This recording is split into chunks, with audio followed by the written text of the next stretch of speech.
व्यक्ति है जिनके सपनों में जान होता है, पंखों से कुछ नहीं होता, हौसलों से उड़ान होता है।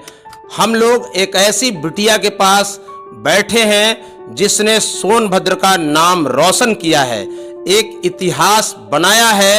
अपने उस बाप की बेटी जो वास्तव में समाज के लिए एक दिशा देंगी और उन तमाम करोड़ों बेटियों के लिए प्रेरणा स्रोत बनेंगी जो बाप अपने बेटी को नहीं पढ़ाते हैं और यह कहकर फर्क करते हैं कि बेटा और बेटी, इसलिए कि बेटी को केवल शादी करके हमें दूसरे के घर में भेजना है। एक ऐसे पिता को भी मेरा प्रणाम है, ऐसी माँ को भी प्रणाम है जिसने अपनी बेटी और बेटा में फर्क नहीं किया है। हम लोग सबसे पहले उनके पिता के पास चलेंगे और यह जानना चाहेंगे कि हम लोग अभी यहाँ पर जो बैठे हैं नेहा सिंह जी के पास, जो यूपीएससी में जिनका 20वां रैंक है, और उनके पिताजी से हम जानना चाहेंगे कि आपकी बिटिया ने सोनभद्र का नाम रोशन किया है और हम ये कह लें कि आपके साथ साथ पूरा जिला गौरव महसूस कर रहा है और हमारी जो राष्ट्रीय नवनिर्माण सेना है वह तो बहुत ही गौरवान्वित महसूस कर रही है कि हम लोग यहाँ पर बैठकर एक ऐसा विशेष अभियान चला रहे हैं जिसमें तमाम उन बेटियों के लिए प्रेरणा स्रोत बनेंगी आप। जब हम सभी लोग इस समाज से निकलते हैं तो तमाम उन बेटियों को देखते हैं घरों में दम तोड़ रही हैं और बार बार ये कहती हैं कि हमें पढ़ने का मौका नहीं मिला तो हम ये नहीं कर पाए, लेकिन ऐसे पिता से चलते हैं जिन्होंने अपनी बेटी को प्रेरित किया। तो हम चाहेंगे कि आप अपनी बेटी के लिए क्या कहना चाहेंगे। मैं सभी बिटिया सबका पढ़ें, बढ़िया काम करें। आपने अपनी बिटिया को और बेटों में कोई फर्क नहीं किया, तो तमाम उन सभी पिता के लिए, जो भी बेटी का पिता हो, उसके लिए क्या कहना चाहेंगे आप? फर्क नहीं करना चाहिए, सबको बराबर सम्मान, सबको बराबर अधिकार देकर पढ़ाना चाहिए। जो आपके बेटे ने नहीं किया है, हो सकता हो बेटा भी आपका आने वाले दिनों में आपका नाम रोशन करे, लेकिन आपकी बेटी ने किया है, तो सभी बेटियों के लिए क्या संदेश देना चाहेंगे आप? सबको पढ़ाई का स्रोत होना चाहिए, सबको पढ़ाना चाहिए, सबको अपना अपना देखना चाहिए। उनकी माँ से हम ये जानना चाहेंगे कि आप एक माँ हैं और आपको इस उम्र में बड़ा ही गौरव महसूस हो रहा होगा कि मेरी बिटिया ने, चूंकि ये माँ बाप के लिए बहुत ही गौरव का विषय होता है, बस इतना ही चाहते हैं कि जो बेटियां दम तोड़ दे रही हैं, कभी ससुराल में दहेज के लिए प्रताड़ित होती हैं, कभी उनके पिताजी उनको पढ़ाने से ज़्यादा उन बिटिया को दहेज में खर्च करना चाहते हैं, उनके लिए क्या संदेश देंगे? केवल दहेज के लिए लोग कि हमारी बिटिया है हम उसको इतना दहेज देंगे। आपने अपनी बिटिया को इतना बड़ा दहेज दिया है पढ़ाने के लिए कि शायद वो हर माँ बाप के लिए एक प्रेरणा है। दहेज ना दे, बेटी बेटियों के पढ़ाइए, दहेज का उसको इस काबिल बनाइए। इस माँ का यह कहना है कि अपनी बेटी को इतना काबिल बना दीजिए कि दहेज की जरूरत ही न पड़े। बहुत बहुत धन्यवाद है ऐसी माँ का, ऐसे पिता का जिसने अपनी बेटी और बेटा में फर्क नहीं किया है। और हम लोग भी चाहते हैं कि एक ऐसा समाज बने जहां पर लोगों को यह पता चले बेटी और बेटा सही मायने में एक समान करके दिखाया है। ऐसे माता पिता को हम बारंबार प्रणाम करेंगे। और अब हम चलेंगे जिनकी मेहनत और तपस्या से यह मुकाम हासिल हुआ है। हम लोग ये जानना चाहेंगे नेहा सिंह जी से कि नेहा सिंह जी हम लोगों को बताएं कि वह जो बच्चियां पढ़ नहीं रही हैं, या इस दुनिया में सबसे सरल काम, मुझे ऐसा लगता है, मैंने अपना जो अनुभव, मुझे लगता है कि अगर आप पढ़ेंगे तो निश्चित रूप से आप सफल होंगे, तो उस पर आप क्या कहना चाहेंगे? आप कितने घंटे मेहनत करती थी, कितने घंटे पढ़ाई करती थी? मैं जितना खाली समय होता था उसमें पढ़ाई करती थी। तो ज़रूरी नहीं कि आपको रोज़ 8 घंटे पढ़ने हैं या 10 घंटे पढ़ने हैं। आप ये ध्यान दें कि कितना वो आप प्रोडक्टिव पढ़ सकते हैं और कितना ध्यान के पढ़ सकते हैं और सिलेबस पे फोकस रहें। तो मैं न्यूनतम ऐसे 5 से 6 घंटे पढ़ती थी। अपने पूरा विषय पर फोकस होना चाहिए, पढ़ाई पर फोकस होना चाहिए।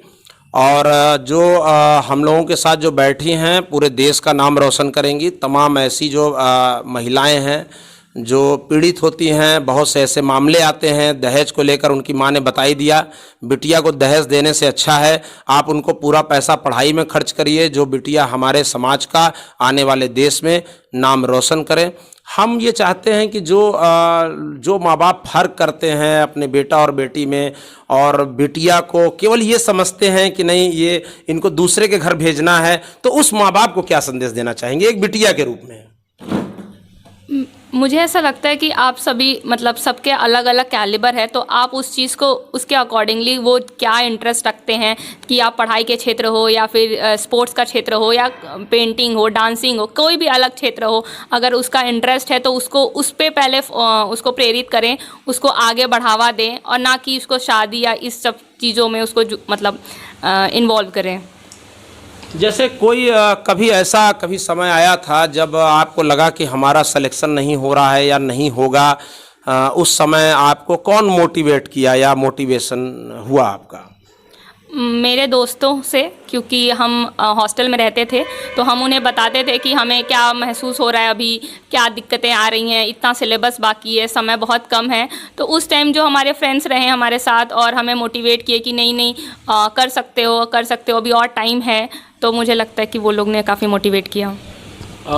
एक ऐसा समाज जहाँ पर आप आयरन लेडी की तरह घर से निकलेंगी, और समाज को बहुत कम उम्र है हमें लगता है आपकी, हाँ, मात्र 24 साल की उम्र में एक बड़ा मुकाम आपने हासिल किया है, तो आप माँ बाप के साथ पूरे जिले का नाम आपने रोशन किया। अभी आपको कैसा महसूस होता है?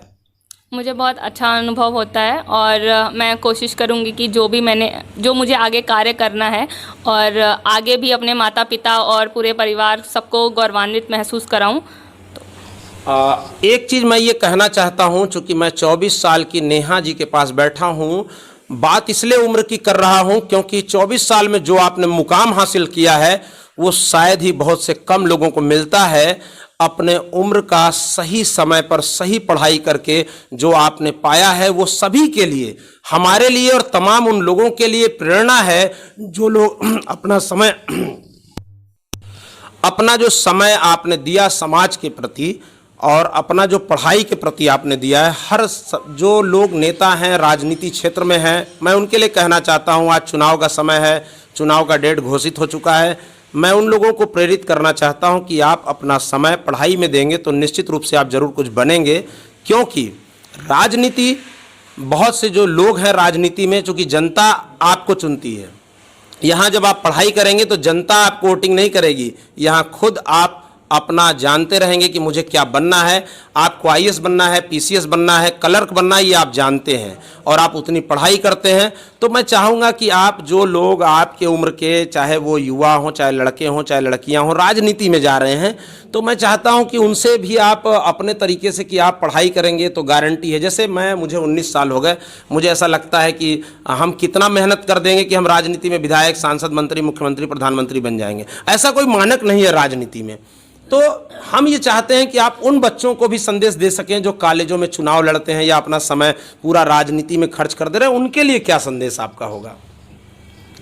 उनके लिए भी यही कहूँगी कि अगर आपका इंटरेस्ट है तो फिर उसमें भी जाइए, क्योंकि अगर आपका है कि आपको समाज सेवा करना है या दूसरों के बारे में सोचना है या तमाम लोगों की परेशानियां हल करनी है, तो आप उसमें भी आप आगे जा सकते हैं। बस यही है कि आप उसमें उस तरीके से आप अपना फोकस रहें, गोल सेट करें और उस तरीके से आप आगे बढ़ सकते हैं। जैसे आपने बताया कि गोल सेट है और वहाँ जाना चाहिए, लेकिन राजनीति में कुछ अलग मानक हैं। जैसे राजनीति में क्या है कि आपको जब आप चुनाव लड़ेंगे तो लोग राजनीतिक दल को और जाति को ज़्यादा महत्व देते हैं, वहाँ योग्यता की बात नहीं होती है। जैसे आप योग्यता रखती हैं तब आप आईएएस और पीसीएस बन रही हैं, लेकिन जो योग्यता नहीं रहता है वो राजनीति में अपने पैर पसार लेता है। आपने सुना होगा अनपढ़ आदमी भी देश का, प्रदेश का चलाता है, जैसे प्रदेश का मुख्यमंत्री बन सकता है, यह हमारे संविधान में लिखा हुआ है। तो हम ये चाहते हैं कि आप एक सही, जैसे जो पढ़ाई के प्रति लोगों को प्रेरित करिए, जिससे वास्तव में हम अगर पढ़ रहे हैं 8 घंटा 10 घंटा, हम ये जानना चाहते हैं कोई अगर ईमानदारी से अपनी पढ़ाई को 14 घंटा 12 घंटा पढ़ता है तो निश्चित रूप से कुछ बनेगा या नहीं बनेगा? ज़रूर बनेगा। अगर वो मेहनत कर रहा है, अपना फोकस कर रहा है, अच्छे से पढ़ाई कर रहा है, तो ज़रूर बनेगा वो। लेकिन यह हम इस मंच के माध्यम से भी, जो राष्ट्रीय नवनिर्माण सेना का जो अपना मंच है, इंडिया क्राइम न्यूज़ 24 जो चैनल है, उसके माध्यम से भी हम ये बात बड़े ही बेरुखी से भी कह सकते हैं कि जो लोग मेहनत कर रहे हैं राजनीति में, वो ज़रूरी नहीं है कि कुछ बनेंगे, क्योंकि राजनीति अयोग्य लोगों से भरा हुआ है। क्योंकि जनता वोट किसे देती है यह किसी को मालूम नहीं है।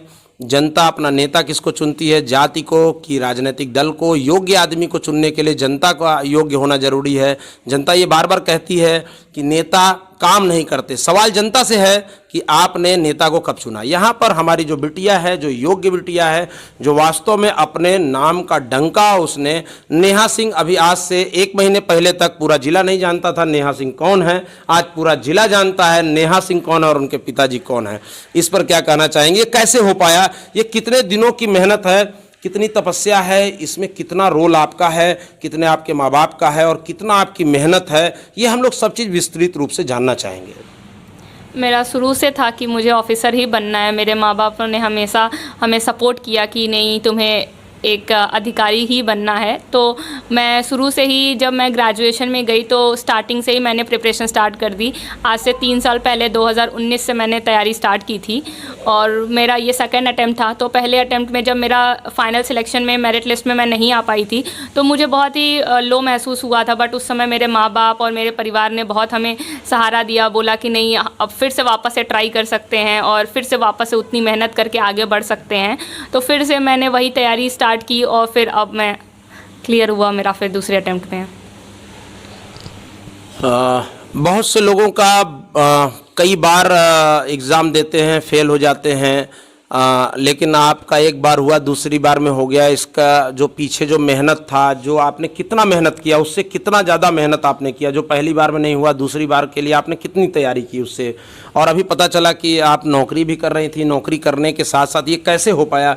नौकरी करने वाले लोगों के लिए भी एक प्रेरणा है आप कि नौकरी करके भी हम ये काम कर सकते हैं अगर मेरे अंदर इच्छा शक्ति है तो सर लेकिन एग्ज़ाम से पहले ही मैंने नौकरी एग्ज़ाम देने से के बाद ज्वाइन की है 1 जुलाई से।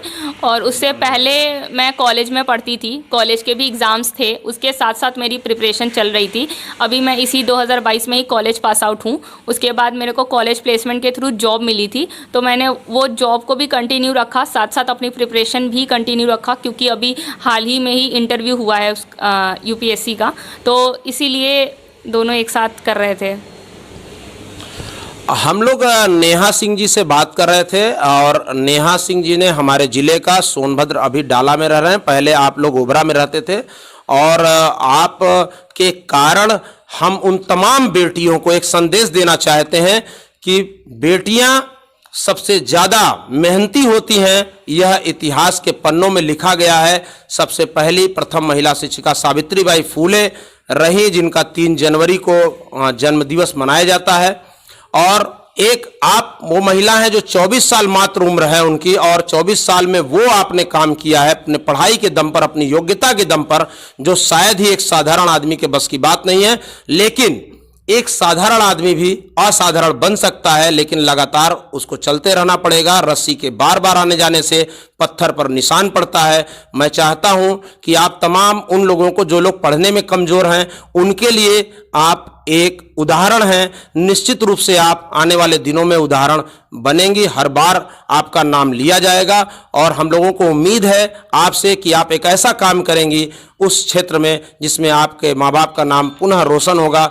और हम लोग चाहते हैं कि उन बेटियों के लिए, जो बेटियां अभी पढ़ नहीं पा रही हैं, उनके माँ बाप उनके पढ़ाई में अवरोधक पैदा करते हैं, तो उनके लिए ज़रूर 2 शब्द आप बोलें कि पढ़ाई कितना ज़रूरी है। आज पढ़ाई के दम पर आपका नाम हो रहा है। पढ़ाई इतना ज़्यादा ज़रूरी है जिसकी हम बात आपके जीवन में, मुझे ऐसा लगता है कि सबसे सरल काम पढ़ाई है, क्योंकि पढ़ाई अपनी योग्यता के दम पर होता है। और कोई भी चीज़ आप करेंगे, किसी कंपनी में आप जॉब कर रहे हैं, कंपनी का मालिक अगर खुश नहीं है तो फिर वहाँ पर जो है तकलीफ देगा वो। लेकिन जब आप पढ़ाई कर रहे हैं, पढ़ाई के क्षेत्र में 8 घंटे की नौकरी करने के बाद एक लेबर और मजदूर को 300 रुपये वेतन मिलता है।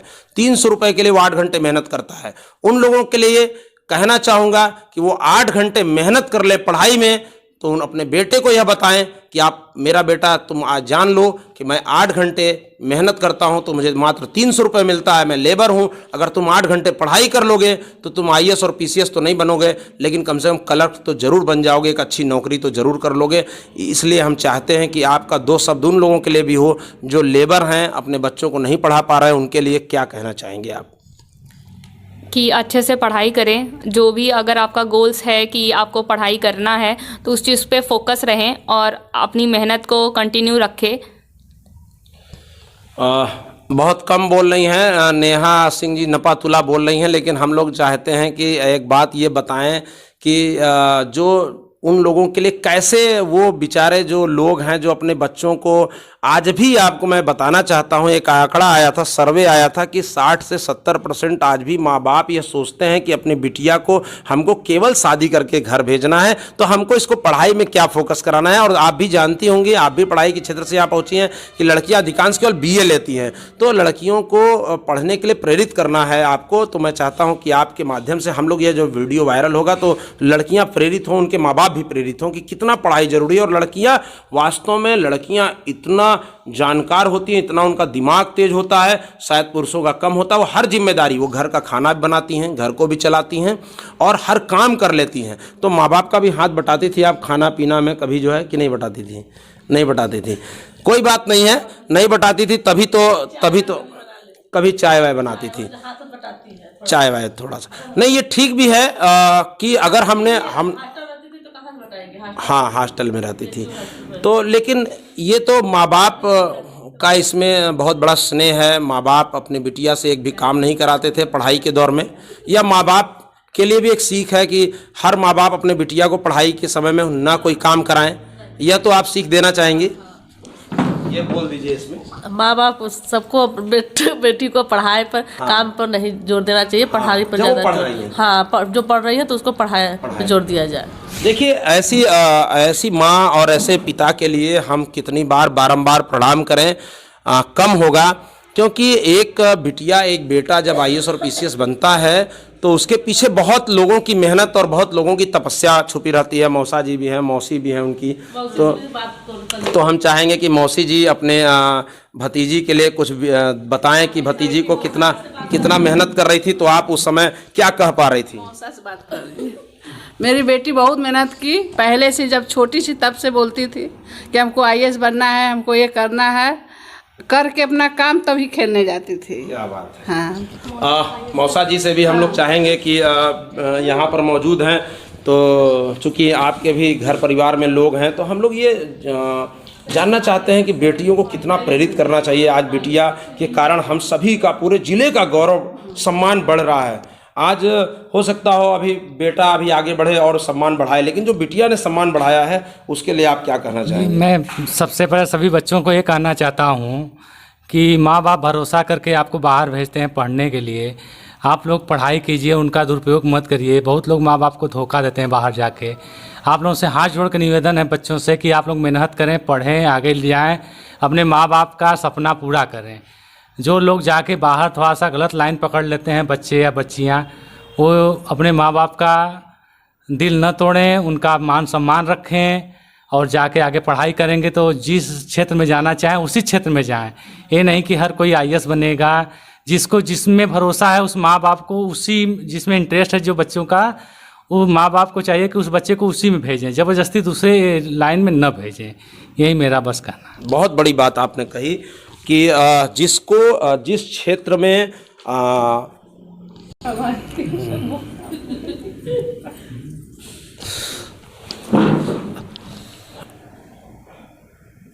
नेहा सिंह जी के मौसा जी ने बहुत अच्छी बात कही है कि आपका जिसमें इंटरेस्ट हो, बच्चों का जिसमें इंटरेस्ट हो, माँ बाप को उसमें जो है समर्पण की भावना से बच्चों को आगे बढ़ने के लिए प्रेरित करना चाहिए।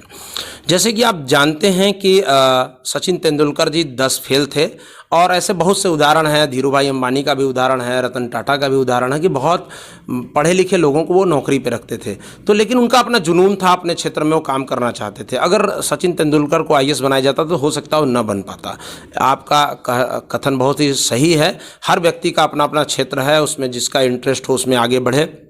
लेकिन जब आप आगे बढ़ने लगते हैं तो उस समय बहुत से अवरोध पैदा होते हैं, जैसे बहुत से विरोध होते हैं, आसपास के घर का माहौल नहीं होता है, तो लोग बार बार टांग खींचते हैं। क्या कभी कोई आपका टांग खींचा कि नहीं आगे बढ़ पा रही हो, कितना पढ़ाई करोगी, कुछ ऐसा कभी किसी ने कहा? सर कहा तो होगा ही, बट अभी याद नहीं है। जब चूंकि क्या है कि जब विरोध होता है और जब कोई कहता है कि आप ये काम नहीं कर सकते और तब आप करते हैं, तब लगता है कि नहीं मैं कुछ कर सकता हूँ।